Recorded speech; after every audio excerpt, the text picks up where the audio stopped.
যতক্ষণ না সে শাস্তি পাবে ততক্ষণ সে মরবে না। আল্লাহ পাকের নবী জনাব মুহাম্মদুর রাসূলুল্লাহ বলেন সাল্লাল্লাহু আলাইহি ওয়াসাল্লাম হাদিসের মধ্যে বলছেন, তিনটা পাপ এমন আছে যে তিনটা পাপের শাস্তি আল্লাহ তাআলা এই দুনিয়াতে দিবেন।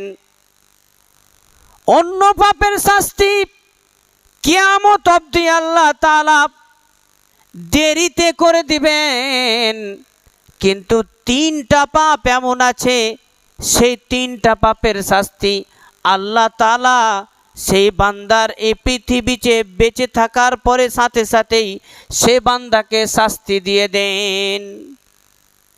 সেই তিনটার মধ্যে প্রথম নম্বর আল-আক্কু বিওয়ালিদাই, যারা নিজের মা বাবাকে কষ্ট দেয়।